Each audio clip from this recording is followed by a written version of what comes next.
I started farming around 1966 while I was still in high school. So I've been at the same location now for about 50 years on the family farm up in Kapaa Homesteads. My guess would be in the last 30 years, it's gotten hotter and it's gotten drier. We've probably seen a 20% decline in rainfall, temperature extremes that, especially in the last couple of years, where we have nights that are 58 degrees Fahrenheit and it might get to 85 during the day. In addition, what I've noticed, trade wind days are not as frequent. We have more days when we have kona winds or very light winds or no winds at all. Obviously, when you have days that are hot and dry, the need to increase irrigation. In our case, we use surface water rather than groundwater. So we're dependent on stream flows. We're dependent on healthy rainforests, healthy aquifers to supply us with water. We use ditch water at our farm, right? Which means that the water is evaporating faster than it used to because of the high temperatures, irrigation. We have to put more water down to get the same result. The best place to store water is in our watersheds. So I think we really have to make an effort to restore those watersheds to pre-contact. Our watersheds are life for us. If we don't have healthy watersheds, we're going to be in real trouble. We're out in the middle of the Pacific. We cannot divert the Colorado to Hawaii. We're here alone. If we don't take care of this problem, there'll be trouble in the future.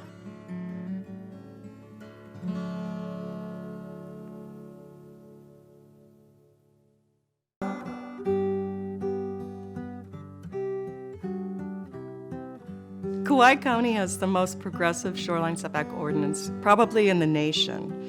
We're far ahead of all the other islands, and what we've taken into account is shoreline erosion rates.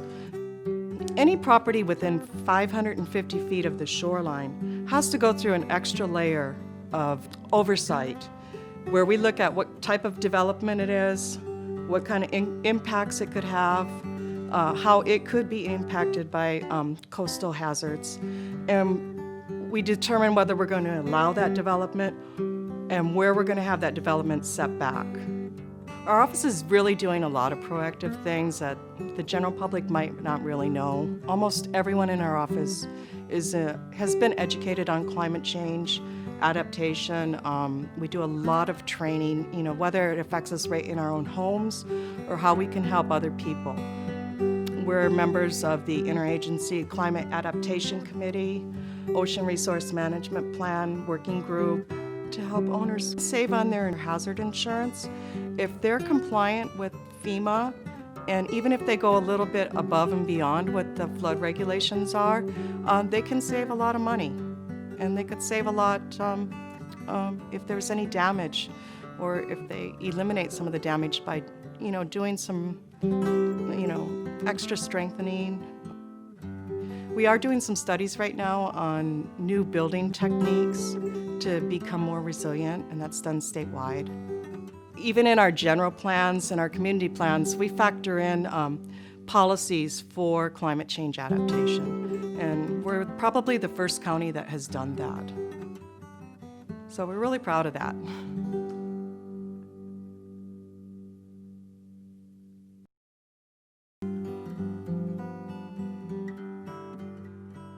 Well, climate change is obviously a really important issue that we're going to be dealing with. Probably the things that I think about the most is really the resilience of the island, the system that includes the people, how we're going to mitigate against the change that's coming, and how we're going to survive as a community.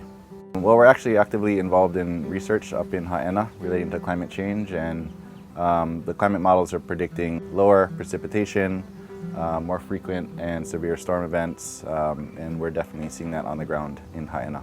I think the thing we got to think about with climate change is how are our forests going to survive, how are our birds going to survive how our rivers and streams and coastlines are going to survive in conjunction with all the people that we have on the island. And climate change is threatening Pacific Islands almost more than anywhere else in the world.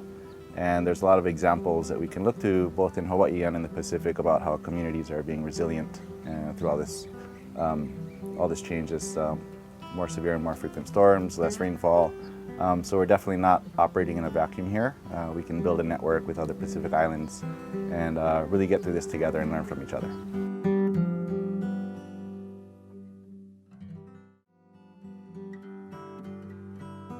So as a cultural practitioner, I do spend a lot of time up Mauka, or up in the mountains, and in gathering mea kanu, or Hawaiian plants, for lei, as makana, as gifts, or for hula.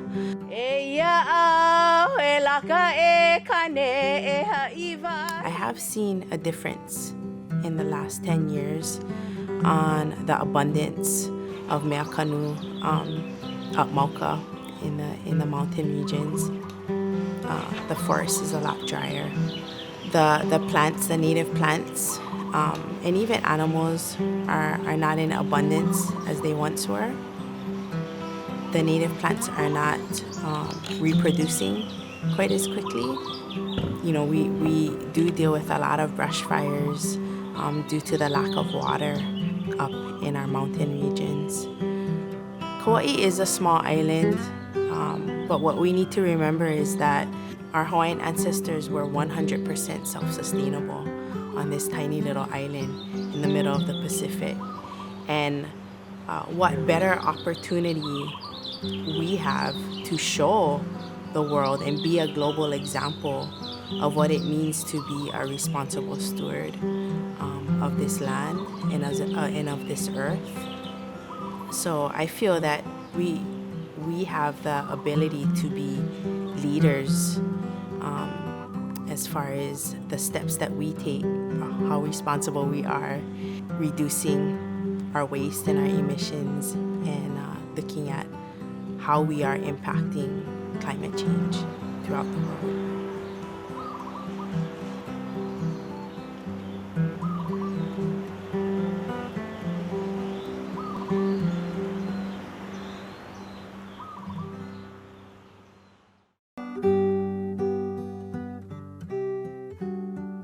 There's no doubt that climate change represents the most fundamental collective problem that humanity has ever faced. Is how do we pay for it, and how do we ensure that those who are stuck with the bill aren't those who can least afford it and those who, did the least to cause it. We can only build so many seawalls, and how do we choose what communities to protect, and I think that who pays is sort of the most important question for us on Kauai as a small community. Because we can't bring down global emissions down to zero. We can do what we can do, but we have to deal with the effects. The World Bank came out with a report saying that all of our decisions have to be made, from energy use to fiscal policy, has to be made with the threat of 4 degrees in mind. Again, two sides of the equation. One, how do we get carbon emissions down to zero? And there's lots of very smart scientists and economists working on that, I think at a local level for us. Again, how do we ensure that this doesn't exacerbate our widening inequality divide? So, for example, current fiscal decisions, our county council is debating whether to raise the excise tax or not. This type of decision, a regressive taxation to pay for infrastructure, is the type of decision that we cannot make. As far as specific policy, we just have to ensure that every decision we make has to ensure that we're not widening that inequality divide, because it's going to be harder and harder. And there's estimates that we could be spending up to 20% of our GDP on climate change adaptation, by the end of the century, and that costs a lot of money. So again, the decisions have to be made 80 years out. How do we move ourselves in that direction now? And for me, as a 31-year-old, these are the questions that, my generation will be facing for the rest of our lives. My children will be facing for the rest of their lives.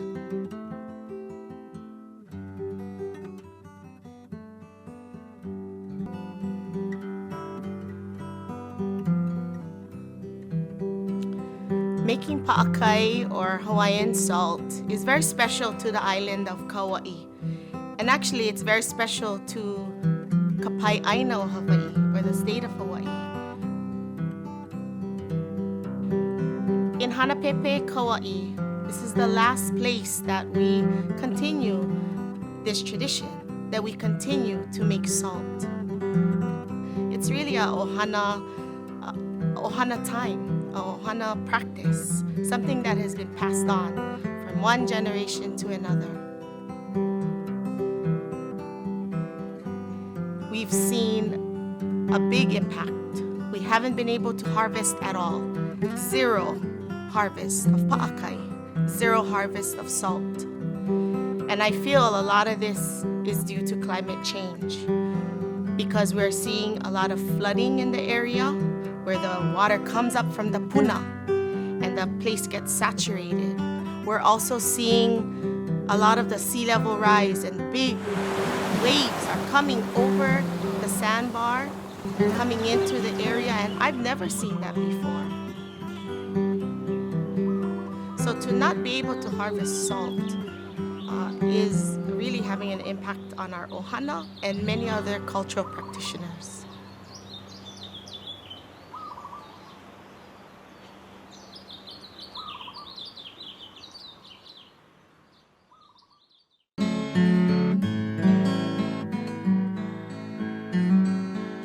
No denying. To me, it's absolutely obvious and clear. Our climate is changing and we're changing it. Oh my gosh, I think sea level rising, very much. Sea level rising, the condition of our atmosphere. You know, our friends to the south of us on the lower lying islands in Micronesia, they see sea level rising in their areas. And I believe we're seeing it here as well. Last summer was the hottest summer I've ever felt at school. I mean, August, September, October.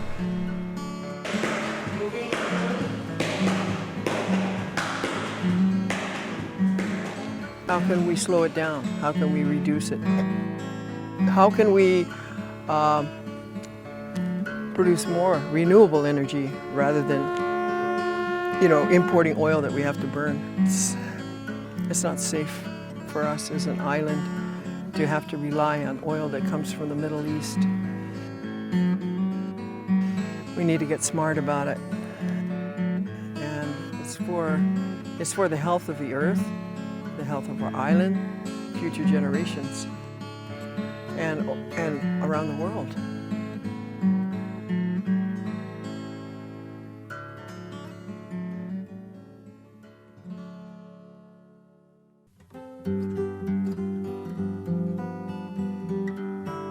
I'm Stephen Taylor, an associate professor at Kauai Community College in physical sciences. My Bachelor of Science is in physics, my doctorate in physical oceanography from Scripps Institution of Oceanography, where I specialized in climate science.